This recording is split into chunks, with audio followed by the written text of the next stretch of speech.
आज का जो ये सेशन है इसमें हर एक चीज मैं वो बताने वाला हूँ जिसमें आपको कस्टमर के साथ हैंडलिंग होगा। ये सारा एक्सपीरियंस शेयरिंग गेम है। इसमें कुछ भी ऐसा नहीं होगा जिसमें कि मैं आपको बोलूं कि कुछ भी नॉन प्रैक्टिकल नहीं होगा, एवरीथिंग प्रैक्टिकल। आपका कस्टमर का क्लेम आएगा, कैसे बात करनी है, कैसे समझाना है, कैसे डिस्कस करना है, क्या चीज़ करनी है और क्या चीज़ नहीं करनी है, ये मैं आपको बहुत डिटेल में बढ़िया तरीके से बताने वाला हूँ। तो आपको सीरियसली जो लोग क्लेम ले चुके हैं वो इस चीज़ को फील करेंगे, उन्हें समझ में आएगा कि सर ने मुझे वैसा बताया हुआ था और वैसे वैसे ही हुआ और उस वजह से मुझे परेशानी नहीं हुआ। कितने लोग ऐसे हैं जिन्होंने क्लेम एक्सपीरियंस किया है टीम में, cashless claim yes sir, experience किया है यस सर। और जो हमने ट्रेनिंग में सिखाया था उसे वैसे ही मिला आपको? मैंने तो लगभग सर 15 क्लेम सेटल किए अब तक बहुत बढ़िया सर। आपके हिसाब से। कोई परेशानी हुआ आपको पहले क्लेम से लेके 15 क्लेम में? नहीं सर, परेशान तो कुछ भी नहीं हुआ, सीखने को मिला, बहुत अच्छी तरह से कोऑपरेटिव हुआ, जिसकी और वजह से अब इतना जो कॉन्फिडेंस आ गया कि कोई भी क्लेम आने दो हाँ, मैं खुद हैंडल कर टेंशन नहीं सकता है, हूँ। काम है इसके लिए टेंशन नहीं है कि कंपनी क्लेम देगी नहीं देगी, तो पता है क्लेम दिलवा देंगे, सही कंपनी क्लेम तो होगा तो क्लेम देगी ही। कंपनी देगी। बिल्कुल, ये कॉन्फिडेंस आया नजर आपको क्लेम दिलवाने से? यस यस यस, बिल्कुल सर। सर जब आपका पहला क्लेम आया था याद है आपको, आपने क्या बोला था? सर हमने ये जो ट्रेनिंग लिया था ना कैशलेस याद है। वाला, यस ये यस यस। सेम डिट्टो ऐसे का ऐसे ही हुआ सर मेरे साथ। क्लाइंट ने मुझे ऐसे बोला, मैंने उसको ऐसे बोला और ऐसा करने से टेंशन नहीं हुआ सर, आराम से मिल गया सर क्लेम। यस और नो, ऐसा हुआ था कि नहीं? यस यस यस, एक तो क्लेम हमारा 4 महीने चला लेकिन मिल गया। मिल गया वो, कोई भी केस में होता है sir, that's it, part of life. बहुत बड़ा। चलिए यस यस। फटाफट से स्टार्ट करते हैं सर। आप लोग मुझे जल्दी से देख के बताइए कि आपको ये पीपीटी नजर आ रहा है कि नहीं आ रहा है। मैं एक स्क्रीन शेयर कर रहा हूँ आप लोगों के साथ, फटाफट से आप देख के बताइए ये स्क्रीन इज सीनेबल और not. Yes yes, visible. Properly दिख रहा है? दिख रहा है सर, दिख रहा है। चलिए बहुत बढ़िया सर। अब मैं आप लोगों से रिक्वेस्ट करूंगा कि मैं सभी को म्यूट कर रहा हूँ और जब तक जरूरी ना हो आप अनम्यूट ना करें, लेकिन वीडियो ऑन रखेंगे सर। आप सभी लोग वीडियो ऑन रखेंगे तो मैं आपको गारंटी करता हूँ इसमें से इतनी सारी चीज़ें आपको निकल के आएंगी जिससे आपका कॉन्फिडेंस बढ़ेगा कि कैशलेस क्लेम प्रोसेस कैसे होता है, इसमें क्या करना जरूरी है और क्या नहीं करना होता, वो मैं आपको बहुत क्लियरली बताने वाला हूँ। तो फटाफट से स्टार्ट करते हैं। कैशलेस क्लेम प्रोसेस क्या होता है स्टार हेल्थ के अंदर, यहाँ से समझते हैं। जब भी कोई क्लेम आएगा तो सबसे पहले आपको अपने कस्टमर को बताना है कि वो आपको कॉल करे। क्यों? आप जब भी कोई भी पॉलिसी बेच के आएंगे आपको कस्टमर को ये समझाना है, सर कोई भी क्लेम आए, चाहे छोटा हो बड़ा हो, इमरजेंसी हो, कैसी भी इमरजेंसी हो, आप या आपके घर वालों को मेरा नंबर उनके पास होना चाहिए। तो वो सबसे पहले आपको कॉल करे, आपके जो एजेंट है पॉलिसी में उसको कॉल करे। तो मैं आपको आसपास के नेटवर्क हॉस्पिटल जो हैं वो जेन्युइनली बताऊंगा ताकि आप उन्हीं में जाएंगे तो आराम से आपको कैशलेस ट्रीटमेंट मिलेगा।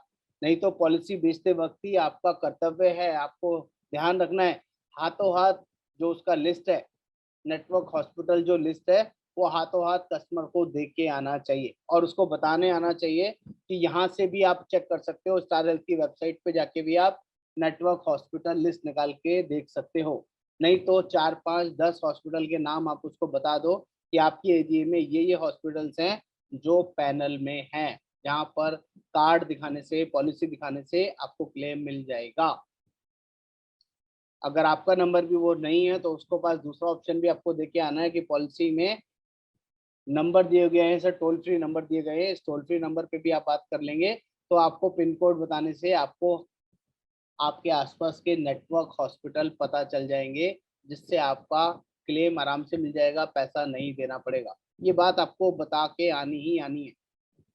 जब भी आपका कस्टमर आपको कॉल करे तो आप उसको दोबारा उससे पिन कोड पूछे। अगर सेम एरिया में रहते हैं तो आपको पता होना चाहिए कि आपके आसपास कौन कौन से हॉस्पिटल हैं जो पैनल में, तो आपको पूछना है कस्टमर से, प्रोबिंग करनी है। जब भी कोई क्लेम के लिए आपके पास कॉल आती है तो आपको कस्टमर से पूछना है, कोई बात नहीं सर इमरजेंसी है, मुझे ये बताइए क्लेम किस रिगार्डिंग है, रीजन पूछिए। बुखार का क्लेम है, पेट दर्द का क्लेम है, सर दर्द का क्लेम है, हार्ट का क्लेम है, लीवर का, किडनी का, या स्टोन का, या पत्र पाइल्स का, कोई ना कोई रीजन उससे पूछिए कि उसका किस चीज का क्लेम है और उसको नियर बाय हॉस्पिटल जो उसके पैनल में आते हैं वो बताइए ताकि वो बंदा वहां जाके ट्रीटमेंट आराम से करा ले। और उसको समझाइए जाते वक्त आपको अपना ओरिजिनल आधार कार्ड या पैन कार्ड पेशेंट का रखना है, साथ में पॉलिसी की कॉपी या कार्ड साथ में लेके जाना है। अगर 2 दिन 5 दिन 10 दिन से कोई ट्रीटमेंट दिखा रहे थे, किसी डॉक्टर का पर्चा वगैरह कुछ चल रहा था, तो वो पेपर्स भी साथ में कैरी करके लेके जाने हैं। ये आप अपनी फ़ोन पे ही आपको अपने कस्टमर को बता रहे हैं, जो भी आपको कॉल कर रहा है। ये बेसिक चीज़ है। कई बार लोग अपना आईडी कार्ड भूल जाते हैं, स्टार हेल्थ की पॉलिसी ले जाना भूल जाते हैं, हॉस्पिटल पहुँच के एजेंट को फ़ोन करते हैं, हाँ जी वो पॉलिसी भेजो फटाफट से, मेरा पेशेंट एडमिट है। इस प्रैक्टिस में नहीं आना है। It is a wrong practice. Customer को पॉलिसी आपने दी हुई है, उसके पास कोरियर भी पहुँचा हुआ है, उसके पास व्हाट्सएप पे भी है, तो वो आपसे वहीं मांगेगा और उसको पॉलिसी नहीं मिल रही है, तब आप उसको पॉलिसी निकाल के दीजिए या हमसे मांगिए, हम लोग आपको हेल्प कर देंगे, पॉलिसी निकालने का तरीका बता देंगे। तो ये पहला प्रोसेस सभी को क्लियर है यहाँ तक? ये बात एक एक स्टेप आपको पार्टिसिपेशन करना है, यस नो चैट बॉक्स में लिखना है, एवरीबडी शुड रिप्लाई।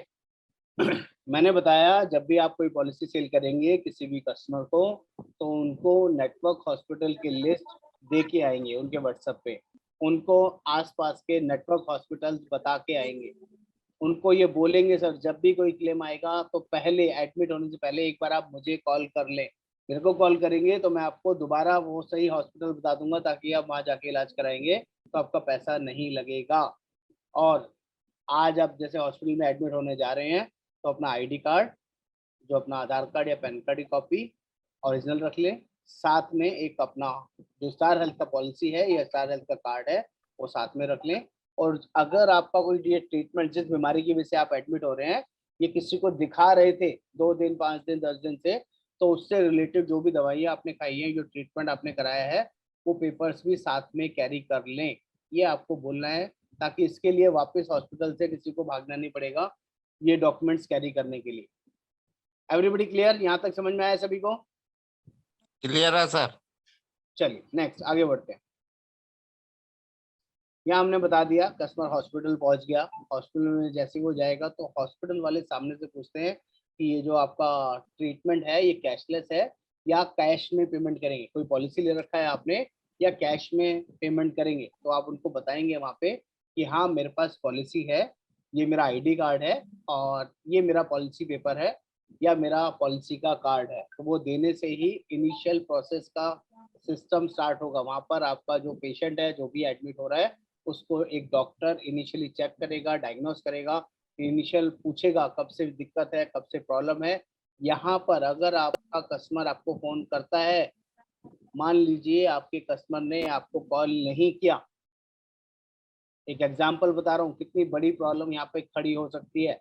आपके कस्टमर ने आपको फोन नहीं किया और उसको हार्ट का क्लेम आ गया, हार्ट अटैक का क्लेम था, हार्ट का दिल का दौरा पड़ा है और एडमिट होने के लिए हॉस्पिटल में उसके पेरेंट्स, उसके घर वाले उसको लेके आ गए। अब वो बंदा होश में नहीं है, उसकी वाइफ को डॉक्टर पूछता है इनको हार्ट से रिलेटेड कुछ प्रॉब्लम हुई है और ये फर्स्ट हार्ट अटैक के सिम्टम्स दिख रहे हैं, मुझे बताइए बीपी की दवाइयाँ कितने टाइम से खा रहे हैं या बीपी से रिलेटेड शुगर से रिलेटेड कोई दवाइयाँ तो नहीं ले रहे। तो उनकी वाइफ क्या बोलेगी, अगर एक्चुअल होगा ये 2 साल से 4 साल से 1 साल से दवाइयाँ खा रहे हैं, इनको बीपी की प्रॉब्लम थी और ये दवाइयाँ खा रहे हैं, अगर उसने 2 साल 4 साल या 1 साल बता दिया तो वो डॉक्टर लिखता है, उसी की बेसिस पे ही अप्रूवल के लिए जाता है। आपके एजेंट ने, उसके घर वालों ने आपसे बात नहीं करी और उसने 2 साल मान लीजिए लिखवा दिया कि 2 साल से बीपी की दवाइयाँ खा रहे थे और आज इनको यह दिक्कत हुई है और पॉलिसी लिए हुए 6 महीने हुए हैं, कोई बताएगा पॉलिसी में क्लेम मिलेगा नहीं मिलेगा? नहीं मिलेगा सर। No sir. क्यों नहीं मिलेगा? वीडियो ऑन करना पड़ेगा क्योंकि सर। सब 2 साल से दवा खा रहे हैं। 2 साल से दवाई खा रही है, लेकिन आपको पता है बहुत सारे कस्टमर क्या करते हैं, पॉलिसी लेते वक्त आपको बताते ही नहीं है बीपी शुगर नहीं है, कोई दिक्कत नहीं है, कोई दवाई नहीं खा रहे, या हमारे एजेंट उनको समझा के आ जाते हैं कि ठीक है सर दवाई तो खा रहे हो लेकिन डिस्क्लोज मत करना, बोल देना कि मेरे को अभी हुआ है। करते नहीं करते एजेंट कुछ लोग कि सर बीपी आपको अभी शुरू हुआ है, छोड़ो क्या करोगे डिस्क्लोज करके, पॉलिसी ले लो ऐसे ही, कभी भी कोई क्लेम आएगा तो बोल देना अभी हुआ है, इससे पहले कभी कुछ नहीं था। बोलते हैं कि नहीं बोलते हैं? हेलो जैसे बोलते हैं कुछ लोग। तो उससे क्या होगा सर उससे क्या होगा?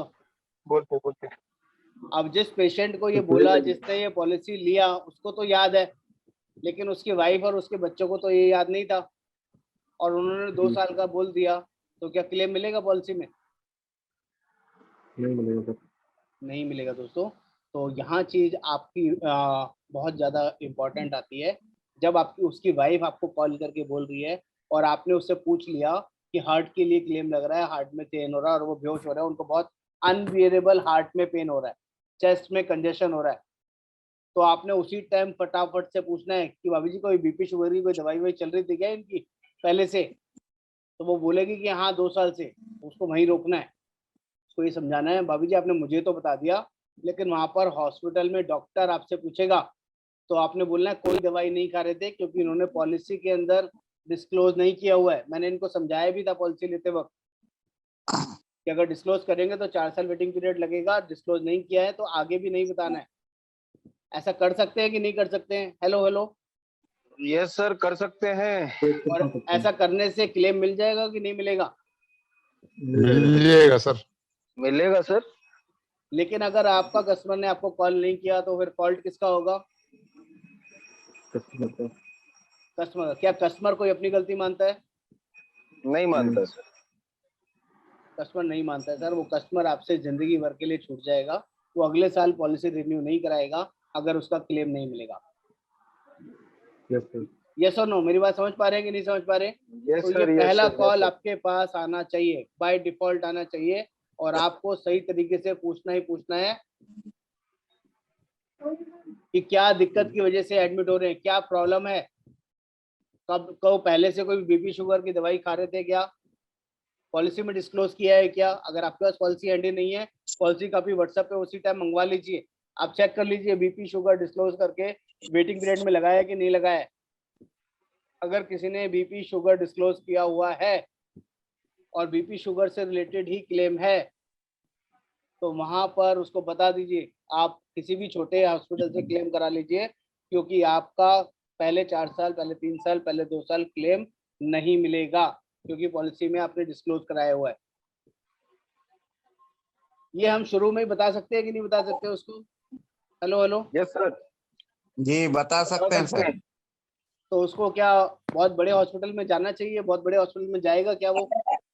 अगर उसको पता चल जाए कि मुझे शुरू में ही इस पॉलिसी से मुझे अभी क्लेम नहीं मिलेगा, तो वो अपने बजट के हॉस्पिटल में जाएगा ना, या जी सुपर स्पेशलिटी हॉस्पिटल में जाएगा? नहीं नहीं, बजट के हॉस्पिटल में जाएगा सर। यहाँ उसका फायदा होगा नुकसान होगा? फायदा होगा सर, बेनिफिट होगा। तो आपका कस्टमर आपके ऊपर ट्रस्ट करेगा क्योंकि आपने उसके ज्यादा पैसे नहीं लगवाए। सर मेरा एक क्लाइंट है इधर रेवाड़ी, जी।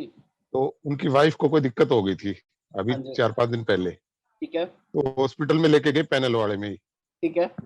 तो हॉस्पिटल वाले को इन्होंने बताया भाई ऐसे पॉलिसी हमारी, तो बोले जी पहले हमारे को ना बीमारी समझ में आ जाती है तब तक हम ये क्लेम जैसे नहीं होगा। हाँ। तो उन्होंने 2 दिन एडमिट रखा सर।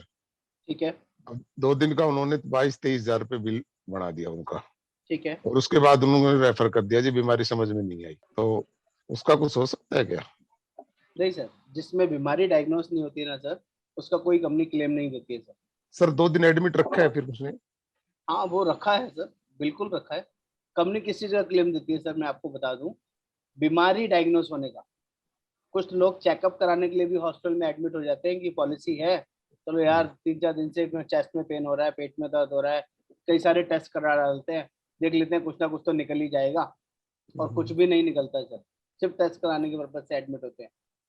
बीमारी एंटर करते हुए बता देते हैं कुछ और थी, लेकिन निकला कुछ भी नहीं। गैस्ट्रिक में कोई दवाई नहीं, बीमारी निकलती नहीं है सर। कंपनी कोई पैसा नहीं देती है, कोई भी कंपनी, नॉट इवन स्टार, कोई भी कंपनी नहीं देगी सर। नहीं वो वैसे वो सर, रेफर हुए ना, जिस दूसरे हॉस्पिटल रेफर हुए तो वहां माइग्रेन की दिक्कत बताई उनके, ज्यादा तेज दर्द था सर वो माइग्रेन, तो उसमें कोई ऐसी अगर, तो दिक्कत नहीं ना सर, कोई सावधानी हमें हमारी तरफ से कोई गलती हुई हो?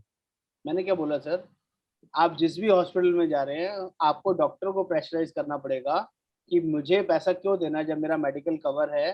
तो मेरी कंपनी मेडिकल का सही ट्रीटमेंट का पैसा देगी ना, आपके एक्सपेरिमेंट करने का पैसा थोड़ी देगी कोई भी कंपनी।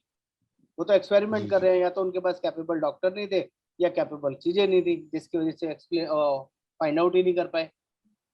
जी कहीं ना कहीं कुछ कमी रही होगी ना उनकी। हाँ जी हाँ जी हाँ जी। दूसरे हॉस्पिटल ने कर लिया और ये नहीं कर पा रहे हैं। जी आप मेरी बात समझ रहे हैं? समझ गए सर। तो इसी चीज पे फोकस करना है। और हम लोग मेडिकल फील्ड में अब आ गए हैं, हेल्थ इंश्योरेंस बेच रहे हैं, तो हमें वहां पर स्पेसिफिक बात करनी है, चाहे कस्टमर से बात करनी हो, चाहे हमें एजेंट या उनके डॉक्टर से बात करनी पड़े, हमें बहुत स्पेसिफिक बात करना है, जो सिस्टम है उस पर बात करना है। चलिए मैं जल्दी से इसको बताता हूँ, उसके बाद 10 से 15 मिनट का एक केस स्टडीज पे काम करेंगे, जो जिससे आपको और चीजें क्लियर होंगी। मैं पहले ये स्टेप बताया, और यहाँ पर डॉक्टर को उसने बताया कि जी कोई भी दिक्कत नहीं है, मान लेते हैं उसको लूज मोशन लगे हैं, बहुत ज्यादा बुखार है और लूज मोशन लगे हैं, जिसकी वजह से हॉस्पिटल में एडमिट हो रहा है, और उसको पहले से कोई बीपी शुगर नहीं है, सिंपल केस की मैं बात कर रहा हूँ। तो यहाँ पर वो अपने बेसिक डॉक्यूमेंट लेके जाएगा, पॉलिसी की कॉपी लेके जाएगा, और डॉक्टर उससे पूछेगा कि कब से बीमार है, तो 2 दिन 4 दिन 10 दिन उसने बताया, और इनिशियली वो प्रोसेसिंग स्टार्ट हो गया। अब यहाँ से कंपनी एक हर एक हॉस्पिटल के अंदर एक डेस्क होती है, जिसको बोलते हैं हम टीपीए डेस्क। वो टीपीए डेस्क हर एक कंपनी से टाई अप करती है, चाहे स्टार की पॉलिसी हो, बजाज की हो, रेलिगेट की हो, आईसीआईसी की हो, या किसी भी एक्सवाईजेड कंपनी का पॉलिसी हो, वो टीपीए डेस्क के थ्रू ही हर कंपनी को मिल जाती है, वहीं से अप्रूवल आता है। तो जब वो किसी बड़े हॉस्पिटल में अगर आप जाते हैं, जो अपना 3 स्टार 4 स्टार 5 स्टार कैटेगरी के होते हैं, तो यहाँ पर दिल्ली मेट्रो सिटीज के अंदर क्या हो रहा है कि वो जाते ही 5-10 हज़ार रुपये जमा करवाते हैं। आपको अपने कस्टमर को ये भी बोलना है कि 10-15 हज़ार रुपये जेब में रख के ले जाइएगा, क्योंकि वहाँ कोई भी ट्रीटमेंट इनिशियली पैसा तो देना ही पड़ेगा, पूरा पैसा नहीं देना है, 5-10 हज़ार रुपये उनको देना है। उनका एक सिस्टम है कि हो सकता है ओपीडी नेचर का क्लेम हो, 2 घंटे में छुट्टी मिल जाए, तो फिर उनका जो भी ट्रीटमेंट का खर्चा आता है वो 4-5 हज़ार रुपये कम से कम आ जाता है। तो इसीलिए जो हॉस्पिटल्स हैं 5-10 हज़ार रुपये इनिशियली जमा करवाते हैं।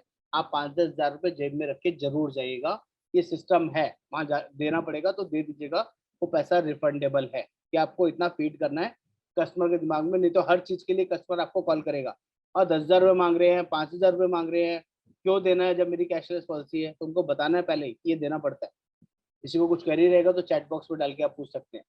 तो यहाँ पर डॉक्टर ने उसको चेक किया, और एक टेंटेटिव अंदाजा कितना खर्चा आएगा, 50 हज़ार आएगा, 80 हज़ार आएगा, 1 लाख आएगा, उसके लिए अप्रूवल के लिए आगे टीपीए डेस्क में भेज दिया, और उनको बोला कि ये अब ये टीपीए के थ्रू जाएगा, इनिशियली आप 5-10 हज़ार रुपये जमा करा दीजिए, हम इनका ट्रीटमेंट स्टार्ट कर देते हैं, ट्रीटमेंट नहीं रुकेगा, चाहे जो भी खर्चा लगेगा हम लोग करेंगे, आप अप्रूवल के लिए भेज दीजिए।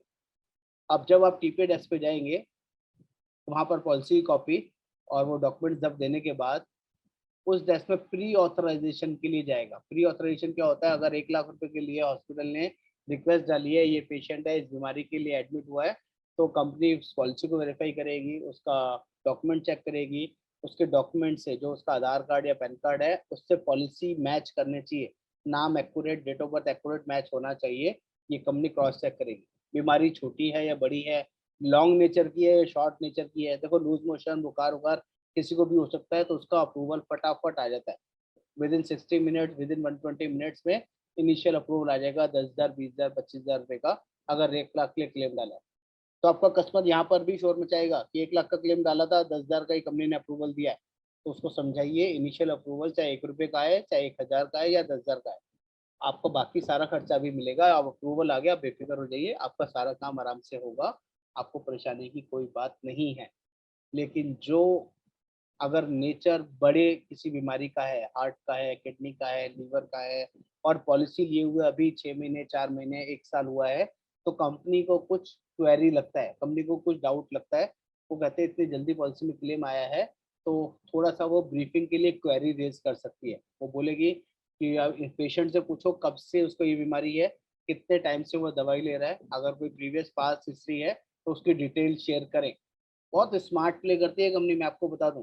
वो बहुत छोटा सा वर्ड लिखती है, पास्ट हिस्ट्री, कोई डिटेल है, डॉक्यूमेंटेशन है, तो वो दे दो, वो आपसे सब चीज़ें मांगती है। और जो लोग अननोन होते हैं, जिसके साथ एजेंट सपोर्ट नहीं करता या जिसके कस्टमर ज़्यादा समझदार होते हैं, वो फटाफट से जो भी प्रीवियस कागज होते हैं उठा के थाली में सजा के टीपीए डेस्क पे दे देते हैं। ये देखो सर 3 साल 4 साल से हम ये दवाइयाँ खा रहे हैं, इस डॉक्टर से दवाइयाँ ले रहे हैं, और इनको बीपी की या शुगर की ये प्रॉब्लम है, इतने टाइम से दवाइयाँ चल रही।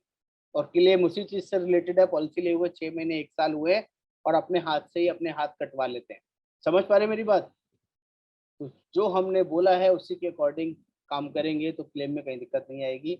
या कई बार जो पेशेंट है उसके घर वाले उसका आईडी प्रूफ साथ में लेके नहीं आते, पॉलिसी की कॉपी हैंडी नहीं लेके आते, या कोई 4 दिन 10 दिन से किसी और ट्रीटमेंट करा रहे थे, उसके पेपर लेके नहीं आए थे, तो वो पेपर्स कंपनी क्वेरी मांग सकती है, तो वो क्वेरी का रिप्लाई करना पड़ता है, वो देंगे तो अप्रूवल इनिशियल आ जाता है। यहाँ तक सभी को बात क्लियर है? यस और नो चैट बॉक्स में आई नीड यस और no, everybody should reply yes और नो। यहाँ तक सभी को बात समझ में आ रही है? इनिशियल अप्रूवल कैसे आएगा, क्या करना है क्या नहीं करना है, इसमें कोई डिपेंड बट है तो मुझे बताइए, मैं अभी रिपीट करता हूँ, कोई भी चीज आपको मिस हो रही है तो। अब 1 लाख के लिए डाला है, 10,000 रुपये का या 20,000 रुपये का अप्रूवल आ गया, ये आपका टीपे डेस्क है, इस तरह से ही होता है, एक छोटा सा बना रखा होता है, वही वहाँ पे कंप्यूटर ऑपरेटेड लोग होते हैं, वो सारी चीजें मेल के थ्रू भेजते हैं, 2 लोग 4 लोग 5 लोग एक साथ बैठे हुए होते हैं। अब ये प्री अथोराइजेशन के लिए 1 से 2 घंटे का टाइम लगता है, इसके बाद कोई क्वेरी नहीं होती तो अप्रूवल आ जाता है। 1 लाख रुपए के लिए भेजा है, जैसे मैंने लिखा है, 20,000 रुपये के लिए अप्रूवल आ गया, इनिशियल अप्रूवल केम्स टीपीडेस। यहाँ पर एक ध्यान रखना है, जो सबसे बड़ी गलती है जो बहुत सारे नए एजेंट कर बैठते हैं, वो नहीं करना है। जब तक उसका इनिशियल अप्रूवल नहीं आता है तो आप हमदर्दी के बहाने, दोस्ती के बहाने या किसी रिश्तेदारी की वजह से हॉस्पिटल नहीं जाना है, इस चीज का खास ध्यान रखना है। ऐसा क्यों बोल रहा हूँ, कोई बताएगा? अनम्यूट का ऑप्शन देता हूँ। अगर कोई पर्सन है जो कोई खास दोस्त है फिर आपका, आने नहीं देगा। हाँ सर, राकेश जी बिल्कुल सही बोला सर, वो फिर आने नहीं देगा जब तक उसका इनिशियल अप्रूवल नहीं आ जाता। देखो, आप पॉलिसी देते वक्त क्या ये गारंटी करते हो कि आपका हर क्लेम मैं पास करवाऊंगा? कभी कोई बोल के आता है क्या आप लोगों में से? आप पॉलिसी लो, आपके सारे क्लेम 100% मैं दिलवा के जाऊंगा, कोई बोलता है क्या आप में से? नहीं। हम लोग क्या बोल सकते हैं ज़्यादा से ज़्यादा कि सर आपके कोई भी जेन्युइन क्लेम होंगे वो 100% मिलेंगे, उसके लिए मैं आपका सपोर्ट करूंगा, साथ दूंगा। कोई ये बोलता है कि मैं 100% के 100% सारे क्लेम मैं दिलवाऊंगा, सर आप पॉलिसी लो बस? नहीं सर, ऐसा तो कभी नहीं बोलते हैं। ऐसा नहीं बोलते हैं और ना ही बोलना है, ध्यान रखना है। तो अगर आप हाँ। गलती से आपने वो उस टाइम पे चले गए हॉस्पिटल में जहाँ पर उसका इनिशियल क्लेम का अप्रूवल आना है, और उसके साथ कोई पास्ट हिस्ट्री ऐसा निकला, उसी ने गलती से आगे डॉक्टर को कन्वे करके भेज दिया और उसका अप्रूवल नहीं आया, और आपको कहीं इमरजेंसी में फैमिली के साथ कहीं जाना है, ऑफिस में कोई काम है, या आपके साथ कोई और इमरजेंसी है, तो क्या वो आपको जाने देगा हॉस्पिटल से? उसके घर वाले आपको जाने देंगे? नहीं सर। और अगर आप वहां से जाते हो तो क्या उसका इम्प्रेशन आपके साथ कैसा रहेगा? दोस्ती वाला रहेगा, दुश्मनी वाला रहेगा? अगर आप वहां छोड़ के चले जाते हो तो वो कहेगा तुमने क्या कराया, वो तो मैंने अपने आप करवा लिया, कंपनी ने अप्रूवल भेज दिया था, मैंने फाइट करके करवा लिया, कस्टमर केयर में बात करी, ये किया वो किया, तुम तो चले गए थे। बोलेगा हाँ नहीं सर, फिर बोलेगा? अपना impression खराब हो जाएगा कस्टमर के सामने। तो उस टाइम पे आपको फोन पे सपोर्ट पे रहना है उसके साथ, लेकिन कभी भी हॉस्पिटल नहीं जाना जब तक उसका इनिशियल अप्रूवल ना आ जाए, ये खास ध्यान रखिएगा, नहीं तो रिलेशन खराब हो सकता है आपका।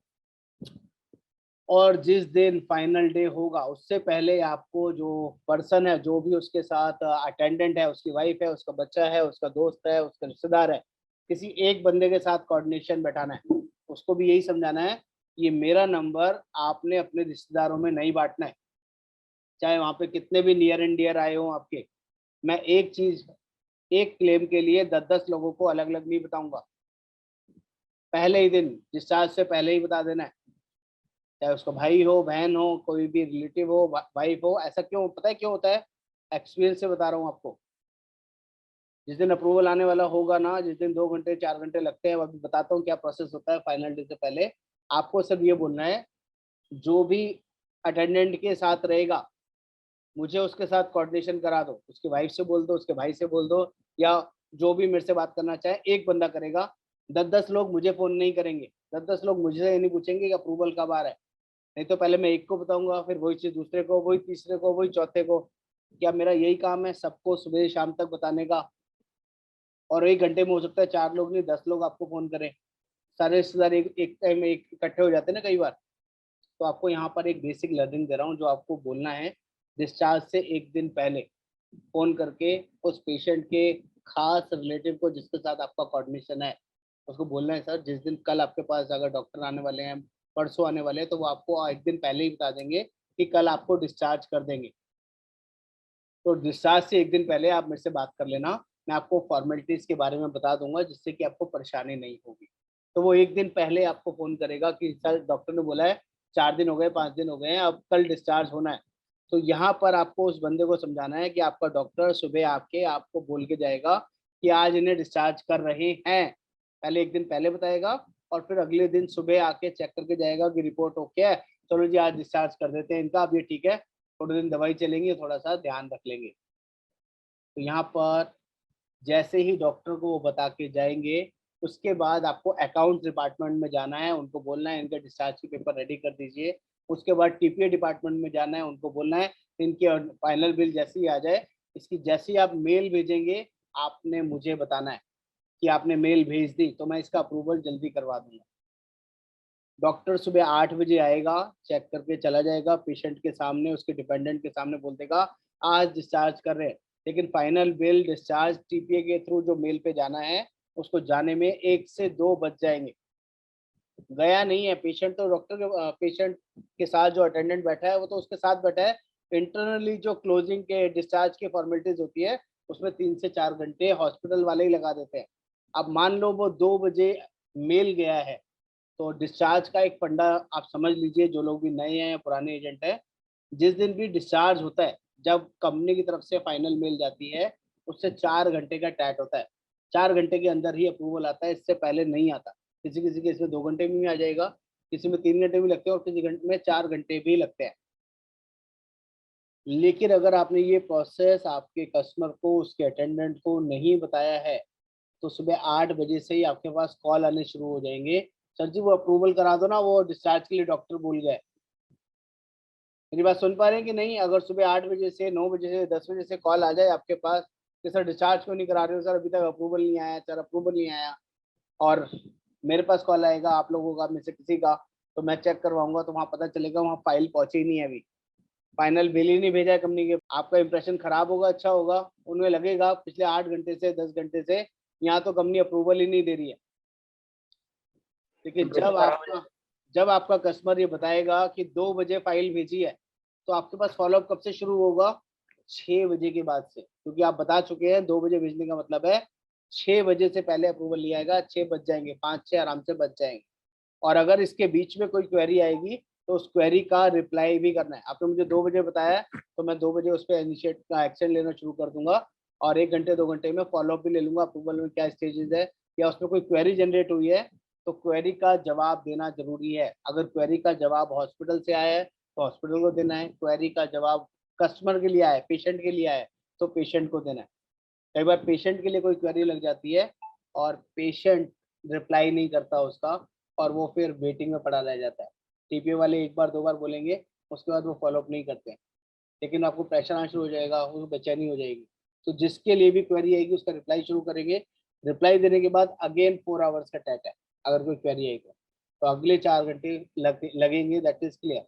जैसी कंपनी की क्वेरी रेज करती है, उस टाइम पूरा अप्रूवल आएगा। उसको अप्रूवल लेटर में सारी चीज डिटेल में लिखी होंगी, किस चीज का कंपनी पैसा दे रही है, किस चीज का पैसा कंपनी नहीं दे रही।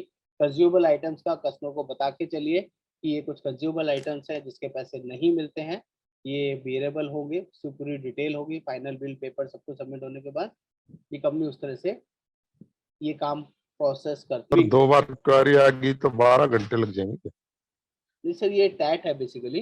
कई बार क्या होता है कि एक क्वेरी आई कि हॉस्पिटल से कुछ पेपर्स मांगे गए, उन्होंने जो बिल दिया है उसके साथ पूरी समरी नहीं दी, जो डिटेलिंग होती है डे टू डे वाली वो नहीं दी, वो उन्हें चाहिए। तो वो उसको देने का काम 10 मिनट 15 मिनट आधे घंटे का होना चाहिए। लेकिन जो टीपीए डेस्क वाले हैं वो कई बार बहुत सारी चीज़ों में ऑक्यूपाइड होते हैं, वो नहीं ध्यान रखते, वो डॉक्टर से मांगते ही नहीं है, या डॉक्टर जिसको देना है इंटरनल वो चीज़ वो किसी ऑपरेशन में बिजी है। तो जैसे ही उसका कस्टमर हमें फ़ोन करता है, अटेंडर हमें फ़ोन करता है, तो हम उसको समझाते हैं कि ये वाले डॉक्यूमेंट्स मांगे गए हैं, उनको बोलो हॉस्पिटल से क्वेरी फुलफिल करें, क्योंकि फॉलोअप चल रहा होता है उस टाइम पे। अगर वो एक बेसिक चीज़ है तो उसमें 2 घंटे 4 घंटे नहीं लगेंगे। लेकिन 4 घंटे बोल के चलने का पर्पज़ क्या होता है कि वो आपको हर 10 मिनट हर आधे घंटे में कॉल नहीं करेगा। ये मैक्सिमम टोटल 4 घंटे में क्लेम आ जाता है। ऐसा नहीं है कि कंपनी फिर अगेन 4 घंटे लेगी, वो अगले 4 घंटे उस टाइम से लेगी जब रिप्लाई किया है। देखो ना, अगर कोई क्वेरी पहले तो क्लेम डाला 2 बजे, 4 बजे कोई क्वेरी रेज हुई, आप 6 बजे उसका रिप्लाई कर रहे हो, तो आप ये एज्यूम कर सकते हो क्या 6 बजे आपको रिप्लाई जाते ही वो इमीडिएटली आपके लिए कंपनी बैठी हुई है जो डॉक्टर अप्रूवल करने वाला है, 6 बजे इमीडिएटली उसको अप्रूवल कर देगा, ऐसा होगा क्या? उसको भी 1-2 घंटे चाहिए, उसमें भी टाइम लगेगा सर। उनको भी टाइम लगेगा, क्योंकि बहुत सारी चीजें होती हैं। इंटरनली आपके लिए नॉलेज के लिए बता दूं, जो हॉस्पिटल्स के साथ टाई अप्स होते हैं रेट्स के, हर एक चीज के लिए अलग अलग, वो सारे रेट्स वगैरह उनको क्रॉस चेक करने होते हैं, मैच करने होते हैं, उसके बाद ही किसी चीज का डिडक्शन या फाइनल अप्रूवल आता है। एक एक चीज को उन्हें टैली करना पड़ता है, अकाउंटेबिलिटी होती है अप्रूवल देने वाले बंदे की, कि वो किसी बेस पे कोई चीज काट सकता है, किसी बेस पे कोई चीज ऐड ऑन करके या अप्रूवल दे सकता है। वो चीज होने के बाद ही फाइनल अप्रूवल आएगा, और अप्रूवल में कुछ पैसा ऐसा होगा जो आपका डिडक्टेबल होगा, जो आपने 10,000 रुपये जमा करा रखे होंगे, उसमें से हो सकता है 2-4-5,000 रुपये का नॉन पेबल आइटम का कंपनी पेमेंट नहीं करेगी, तो 5,000 रुपये हॉस्पिटल वाले उसमें से काट लेंगे, बाकी के 5,000 रुपये आपको वापस। प्रोसेस आप लोगों को समझ में आया कि नहीं? किसी को कोई चैलेंज, कोई मुश्किल लगा हो तो प्लीज मुझे बताइए, क्योंकि मैंने बहुत शॉर्टेस्ट तरीके से बताने समझाने की कोशिश करी है। सर एक बार फिर से बताएं कि वो फाइनल बिल लेके टीपीए में सबमिट करना है? सर आपको नहीं करना है सर। नहीं नहीं, उनको ही करना है, वो मेल उनके तरफ से जाएगा ना? सर ये सारा टीपीए की तरफ। प्रोसेस हॉस्पिटल करता है, और हॉस्पिटल वाले लोग जब मेल भेजते हैं, टीपीए वाले लोग जब मेल भेजेंगे, तो आपके जो अटेंडेंट है उसको पता होना चाहिए कि मेल कितने बजे गई। आपको वो टाइम पूछना है उससे कि कितने बजे फाइनल बिल समरी वगैरह भेजा है, तो वो टाइम कितने बजे गया है, तो उसको बताइएगा कि अगर वो 2 बजे भेजा है, 1 बजे भेजा है, तो 4 घंटे का अब से टाइम स्टार्ट हुआ है, सुबह से स्टार्ट नहीं हुआ है जो आपका डॉक्टर सुबह 8 बजे बोल के गया था। मेरी बात समझ में आया आपको? जी। तो आपका कस्टमर या उसका अटेंडेंट आपको 8 बजे से फॉलो करेगा क्या? सर एक चीज पूछना था मुझे। हाँ बोलिए। सर वो जो अपना हॉस्पिटल कैश बेनिफिट प्लान है, वो नॉन पेबल आइटम में जो चीजें कवर नहीं होती है उसके लिए, उसको ही रिकवर करने के लिए वो प्लान है ना सर, स्पेशली? सर ये आप कह सकते हैं, लेकिन इसको हम अगर सेल करना है तो उसका अलग तरीका होता है बेचने का, हम उसके लिए नहीं हाँ समझाते हैं उसको। उसको इसलिए हाँ समझाते हैं कि अगर फैमिली में कोई भी पर्सन एडमिट हो रहा है ना, तो जो बंदा घर में वर्किंग है, अगर बच्चा भी एडमिट हो रहा है और कोई पर्सन जॉब करता है या बिजनेस करता है, तो कहीं ना कहीं उसको वो छुट्टी लेके उसका टेकिंग केयर करना पड़ता है। यस और नो? Yes sir. तो जो उसका फाइनेंशियल लॉस हो रहा है पर डे का, उस लॉस को रिकवर करने के लिए हॉस्पिटल कैश यूज में आता है। मतलब सब इनकम लॉस मेनली कवर किया जाता है। बेसिकली इनकम लॉस कवर किया जाता है, इस तरह अब से फिर उसमें लोगों को नॉन ज्यादा पेपर बात आइटम समझ भी में कवर हो आती है। जाते हैं, उसमें सर नॉन पेपर आइटम भी कवर हो जाते हैं। नॉन पेबल से ज्यादा पैसा कवर हो जाता है, हॉस्पिटल कैश हाँ में बड़ा पैसा मिलता है। ठीक है। ठीक है। हाँ, एनीबडी, किसी को कैशलेस क्लेम में कोई चीज ऐसी हो जो नहीं समझ में आई हो, या किसी का डर दिमाग से निकल गया हो कि हम पॉलिसी बेच रहे हैं तो क्लेम आएगा तो हमें डर लगेगा, कोई दिक्कत आएगी, पता नहीं कैसे क्लेम हैंडल करेंगे, पॉलिसी तो बेच रहे हैं लेकिन क्लेम हैंडल करने में कोई परेशानी आ सकती है। एनीबडी, किसी का डर वर तो कुछ खत्म हुआ कि नहीं? कोई नए हैं, पुराने हैं? सर हाँ और नेटवर्क हॉस्पिटल तो मोस्टली ज्यादा है, तो दोनों में से सर कौन सा प्रेफर किया जाए कस्टमर के लिए? सर, जो मिल जाए, अगर वैल्यूएबल मिल जाते हैं तो कस्टमर को एक एडवांटेज मिलता है एफएचओ प्लान के अंदर, जिसमें कि वो अपना बेनिफिट ले पाता है, अपना 5,000 रुपये पर डे का बेनिफिट भी ले पाएगा चीज़ों को अच्छे से। अगर वो नहीं मिलता है तो फिर बेटर है जो मिलता है उसमें करा लें। तो सर वैल्यूएबल सिर्फ एफएचओ के लिए ही है? हाँ, वैल्यूएबल सिर्फ एफएचओ में है और किसी में नहीं। बाकी कोई दूसरा पॉलिसी लिए रहेंगे तो वैल्यूएबल में नहीं जा सकते? ठीक है। हाँ, बात समझ में आई सभी को? आई होप चीज़ें क्लियर हो रही हैं, कॉन्फिडेंस आ रहा है कि नहीं? हेलो हेलो, आ रहा है। आ रहा है। परफेक्ट परफेक्ट परफेक्ट, चलिए बहुत बढ़िया। तो आज दोपहर का भी किसी ने मीटिंग अटेंड किया था पोर्टेबिलिटी को लेके, शिवांगी ने कुछ गाइड किया था, उसमें कोई डाउट हो किसी को, या जो आज हमने शाम को भी डिस्कस किया इसमें कोई डाउट हो किसी को, पूछ सकते हैं। कोई भी पोर्टेबिलिटी में कोई चीज ऐसी हो जो नहीं समझ में आई हो। हाँ राकेश जी, कुछ कहना चाह रहे हैं? पूछना था सर। हाँ बोलिए सर। सर मैं ये पूछना चाह रहा था, मैं बहराइच में रहने वाला हूँ, अगर मैं किसी की पॉलिसी करता हूँ तो यहाँ पे सिर्फ एक केडिया हॉस्पिटल है सर। हाँ तो वहाँ पे सर वो हड्डियों का ट्रीटमेंट होता है सिर्फ। ठीक है। तो सर जैसे किसी को अगर कोई बीमारियाँ होती है तो लखनऊ जाना पड़ेगा मुझे? लखनऊ पास में है सर, यहाँ से 120 किलोमीटर है। कितना तो मैं किलोमीटर है? मतलब 120 किलोमीटर सर। हाँ तो जा सकते हैं सर, लखनऊ भी कोई दिक्कत नहीं है। तो सर मैं मतलब जैसे पॉलिसी बेचूंगा तो मैं क्या बताऊंगा कि बहराइच में सिर्फ एक ही उसमें ट्रीटमेंट नहीं हो पाएगा? सर ये आपको नहीं बताना है, ये तो कई जी। कस्टमर आपसे पूछेगा कि आपके नेटवर्क कौन कौन से है आपके पैनल में, तो वहां का पिन कोड डाल के आप बताएंगे कि ये हॉस्पिटल है, क्योंकि हमारे इस एरिया में प्राइवेट हॉस्पिटल कम है या नहीं है, इसीलिए जो नियर बाय एरिया पड़ेगा वो हमारा पड़ेगा लखनऊ। तो वहाँ के ये सारे हॉस्पिटल पैनल में आप वहाँ पर भी ट्रीटमेंट करवा सकते हैं। हमें अपनी कमियों को सामने से नहीं बोलना है सर, यहाँ तो हॉस्पिटल ही नहीं है, पॉलिसी करा के क्या करोगे, तो फिर कोई कस्टमर पॉलिसी लेगा आपसे? नहीं लगेगा। तो जो है आपको वो अलग तरीके से बताना है सर, क्योंकि तो हमारे भी सर एरिया। जैसे अगर जी बहराइच में अगर मैं बताता हूँ उनको कि मैं केडिया है यहाँ पे, तो हाँ, वो तुरंत यही क्वेश्चन कर रहे हैं कि केडिया में तो सिर्फ हड्डी टूटती है तो फिर जाते हैं, और अदर के लिए तो हो नहीं पाएगा। क्योंकि आप बताते ना सर उसको कीड़िया है, आपने क्या बताना है, हमारे एरिया में बढ़िया प्राइवेट हॉस्पिटल नहीं है, इसीलिए जो आसपास का एरिया पड़ता है वो लखनऊ है, और उस लखनऊ में 10 20 50 हॉस्पिटल ऐसे बड़े बड़े हॉस्पिटल हैं जो पैनल में आते हैं, और हमारे आसपास में कीड़िया भी है। तो हमें ऑप्शन दे दिया पहले लखनऊ का, उसके बाद कीड़िया की बात करी, तो फिर उसके पास। ठीक है। हेलो। हाँ बोलिए राकेश जी। हेलो। जी बोलिए। हेलो सर, मेरी एक छोटी सी क्वेरी थी। हाँ बोलिए। एक्चुअली क्या है, जैसे कि मैं जॉब करता हूँ, मैं ऑलरेडी जॉब करता हूँ और ये मेरा पार्ट टाइम का जॉब है, ठीक है। ठीक है। तो क्या कभी कस्टमर अगर एडमिट होता है, हाँ। अगर कोई कस्टमर एडमिट होता है, तो हम्म। क्या मुझे वहाँ पे रहना जरूरी है या इन्वॉल्व होना जरूरी है, या मैं फोन से ही गाइडेंस कर सकता हूँ?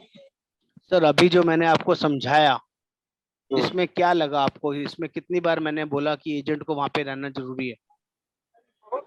नहीं नहीं, ये अब तो एक बार भी नहीं बोला आपने। तो आप इस प्रोसेस तो को एक्चुअली आप जेन्युइनली प्रैक्टिकली समझ लीजिए सर, कि हम कभी भी नहीं बोलते कि आप कस्टमर के पास जाइए, हर क्लेम के टाइम में आप हॉस्पिटल में जाइए, चाहे आप पार्ट टाइम जॉब करते हो या फुल टाइम जॉब करते हो। कुछ ज्यादा समझदार एजेंट शुरू में ही पहुंच जाते हैं पहले क्लेम पे ही कस्टमर के पास, और वो बैठे रह जाते हैं ये तो चार मुझे चार पता घंटे है। 6 6 घंटे, क्योंकि उन्हें समझ नहीं होती, प्रोसेस नहीं पता होता। वो कस्टमर के असिस्टेंट बने हुए होते हैं, जो अटेंडेंट होता है वो तो बैठा होता है हॉस्पिटल में उनके साथ बेड पे या बाहर वेटिंग रूम में, और वो जो एजेंट होता है वो हॉस्पिटल के टीपीए के चक्कर लगा रहा होता है, क्योंकि उन्हें वो फ्री का बंदा मिला हुआ होता है। उन्हें क्या लगा होता है, इस बंदे से पॉलिसी ली है तो अब ये सारा काम करेगा, हम तो बैठे हैं आराम से। You are not like that sir. अपने आप को इस तरह से डिमोटिवेट या लेट डाउन नहीं करना है कि कोई आपका मिसयूज करे। Okay okay okay. और दूसरा पॉइंट ये है, वो शायद दोपहर में जब नेटवर्किंग वाला चल रहा था, तो समझ नहीं पाया। ये जो हमारे यहाँ सेटेलाइट होते हैं जो नेटवर्किंग, उससे मतलब कहाँ से कौन कौन सा हॉस्पिटल है? सर इसके लिए कल भी हमारा एक मीटिंग था, कल भी पोर्टल का पूरा ट्रेनिंग हुआ था, जिसमें सारा आपको नेटवर्क हॉस्पिटल्स बताया था कि कहाँ पे। कल की मीटिंग में जी नहीं जी। आए क्या आप शाम की? नहीं, कल कल की मीटिंग में नहीं था, आज की मीटिंग दोनों अटेंड किया हूँ मैं। कोई बात नहीं, लेकिन अगर मैं आपको। थोड़ा टाइम कम दे पाता हूँ सर, इसलिए थोड़ा सा आधा अधूरा ज्ञान होता है, ज्यादा मीटिंग अटेंड नहीं कर पाता हूँ, तो सर आपको। क्योंकि सारी मीटिंग जो है ऑफिशियल टाइम में होती है, तो फिर कोई बात नहीं, मैं कोशिश करूंगा कि इवनिंग में भी मीटिंग हो, लेकिन जी हमने जी आपको एक बड़ा ऑप्शन दिया हुआ है सर, आप सभी को बोल रहा हूँ, जो लोग नए हैं पुराने हैं। हमारे एक चैनल है इंश्योरेंस भंडार के नाम से यूट्यूब पे, जी जी। उस चैनल को सब्सक्राइब कर लीजिए। जो ट्रेनिंग आपकी छुटती है ना, जिस ट्रेनिंग को आप ज्वाइन नहीं कर पाते, उस ट्रेनिंग का हम लोग हेडिंग देते हैं, हेडलाइन देते हैं। उस हेडलाइन को उस चैनल पे डाल के सर्च करेंगे ना, तो उस नाम से आपको वीडियो मिल जाएगा। वो कभी मैंने समझाया होगा, कभी हिमाक्षी ने, कभी शिवांगी ने, कोई ना कोई उस बंदे को समझा चुका होगा। तो आपको जब भी दिन में रात में समय मिले, उस प्रोसेस को समझ ले। जैसे कि अभी आप पूछ रहे हैं कि नेटवर्क हॉस्पिटल कैसे देखें, कौन कौन से नेटवर्क हॉस्पिटल हैं, तो ये हम ट्रेनिंग में बताते हैं, पोर्टल ट्रेनिंग के अंदर। ओके ओके सिर्फ पोर्टल ट्रेनिंग डाल के सर्च मारिए पॉलिसी भंडार चैनल पे, आपको 10 मिनट भी नहीं लगेंगे, सारी चीज क्लियर हो जाएगी। Okay sir, okay, thank you. ठीक है, ये बेटर रहेगा सर, बजाय कि बार बार पूछने से। नहीं तो हिमाक्षी और शिवांगी का नंबर है, आप एनी टाइम उनको भी कॉल कर सकते हैं, मुझे भी कॉल कर सकते हैं। Okay sir, okay, thank you. ठीक है, और हमारा वेबसाइट है, उस वेबसाइट में जैसे स्क्रॉल डाउन करेंगे तो नीचे पूरा हॉस्पिटल लिस्ट आता है, starhealth.in ये वेबसाइट है हमारा। इस वेबसाइट पे सीधा लॉगिन कर लीजिए, मोबाइल से ही, लैपटॉप से ही, जैसे मर्जी, starhealth.in, और स्क्रॉल करते ही सबसे बीच में ही आ जाता है नेटवर्क हॉस्पिटल, वैल्यूएबल हॉस्पिटल, सब आ जाते हैं सर उसमें। इवन जो डिस्कार्टेड हॉस्पिटल वो भी आ जाते हैं, ब्लैक लिस्टेड हॉस्पिटल है वो भी आ जाते हैं। Okay sir, thank you. चलिए, एनीबडी और किसी को कुछ करी? सर ये वर्मा जी एक छोटा सा क्वेरी है कि जैसे आपने बताया नॉन कंज्यूमेबल आइटम जो है, जो कि सम एश्योर्ड को पेड करना है, जो नहीं है इसमें, तो वो लिस्ट कहाँ से हम देख सकते हैं उसकी? इसकी पॉलिसी की एक लिस्ट होती है सर। अभी टोटल 132 आइटम होते हैं कंज्यूमेबल आइटम्स के अंदर। अभी हमारे जितने भी नए प्लान हैं, चाहे अपना हेल्थ एश्योर है, वुमेन केयर है, या अपना प्रीमियर प्लान है, और अभी FHO जो अपग्रेडेड हो गया, इसमें 68 आइटम्स ऐसे हैं जो हमारी कंपनी ने पेबल कर दिए हैं 132 में से। बाकी सभी प्लान के अंदर 132 कंज्यूमेबल आइटम्स का पेमेंट कस्टमर को पे करना पड़ता है। तो उसकी लिस्ट, पॉलिसी वर्डिंग डाउनलोड कर लीजिए आप गूगल से, या हिमाक्षी से या शिवांगी से कल मांग लीजिए। पॉलिसी वर्डिंग में सबसे लास्ट में कंज्यूमेबल आइटम की लिस्ट आपको मिल जाएगी, और 68 आइटम कौन से कवर होते हैं उसकी लिस्ट देखनी है तो उसकी लिस्ट भी आप हिमाक्षी से ले सकते हैं, शिवांगी से ले सकते हैं। वो आपको भेज देंगे कि ये 68 आइटम्स हमारी इन 4 पॉलिसी में कवर है। क्लियर है राजेश जी? पॉलिसी वर्डिंग में मिलेगा आपको। सर एक सवाल पर बोलिए उत्तम जी। जी सर, आपने जो बोला ना ये लिस्ट आइटम, तो मैंने स्टार हेल्थ का जो वेबसाइट है उसके डाउनलोड ऑप्शन में जाके देखा था सर। सब पॉलिसी के लिए तो लिस्ट आइटम है जो जिसका पे करना है कस्टमर का, लेकिन एश्योर वाला प्लान के लिए कोई भी लिस्ट आइटम नहीं है जिसको पे करना है। तो इसका रीजन सर बता सकते हैं? जी सर, मैं बोल रहा था जैसे अपने स्टार के जो वेबसाइट है उस वेबसाइट पे सर हर पॉलिसी के इमेज में लिस्ट किया हुआ है कि कौन कौन सा आइटम का पे कस्टमर को करना है, मतलब नॉन पेएबल आइटम। लेकिन ऐसे मुझे कोई लिस्ट वेबसाइट से नहीं मिला है कि सर अभी जो नए प्लान आए ना तीनों, इसकी प्लान की डिटेल उसमें वहाँ मेंशन नहीं की हुई है। तो अगर आपने कोई भी पॉलिसी सेल किया है, हेल्थ एश्योर, प्रीमियर प्लान या वुमेन केयर, तो उसके लास्ट में पॉलिसी वर्डिंग में आपको मिलेगा। और अगर नहीं भी सेल किया है तो गूगल पे जाके पॉलिसी वर्डिंग डाउनलोड कर सकते हैं किसी भी प्लान की, तो वहां से आपको मिल जाएगी। नहीं तो हम समझे कि चीजें आज क्लियर हुई आपको प्रॉपर सब। हाँ बोलिए सर। सर आज वाली चीज तो नहीं है, आज वाली तो सब समझ में आया क्योंकि आपने समझाया बेहतर तरीके से जी।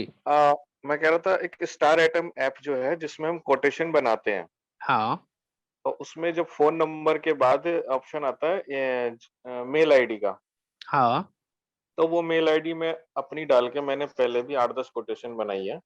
हाँ। और तो अब वो नॉट एप्लीकेबल दिखा रहा है उसमें। सर स्मार्ट सेल की बात कर रहे हैं आप? हाँ, मतलब जैसे कोटेशन बनाते हैं ना, किसी के नाम की सामने बैठा है आदमी, फटाफट उसका नाम डालते हैं, उसकी एज डालते हैं, एल्डर पर्सन्स एज का। अब तो ईमेल आईडी का ऑप्शन ही नहीं आता। अब नहीं आता, तो फिर मुझे अपडेट करनी पड़ेगी अपनी एप्लीकेशन या हाँ दोबारा सर, डाउनलोड? वो आपकी पुराना वर्जन होगा। अब नया ऐप आ गया है स्टार एटम 2.0। Star atom 2.0। अच्छा हाँ, अच्छा 2.0 भी बोलते हैं इसको। तो उसको आप डाउनलोड करेंगे तो उसमें आप मेल आईडी का ऑप्शन खत्म हो गया है। अब सिर्फ कस्टमर का नाम भी जरूरत नहीं है, सिर्फ एज डालनी है और उससे प्रीमियम निकल जाता है। प्लान आपको डिसाइड करना है, बिना लॉगिन किए भी आप कोटेशन निकाल सकते हैं। ठीक है, चलिए बाय बाय, टेक केयर, ध्यान रखिए और ज्वाइन करते रहिए, बातचीत करते रहिए, कम्युनिकेशन में रहिए। बेस्ट ऑफ लक, आपका बहुत बहुत धन्यवाद मीटिंग ज्वाइन करने के लिए। Bye bye, take care.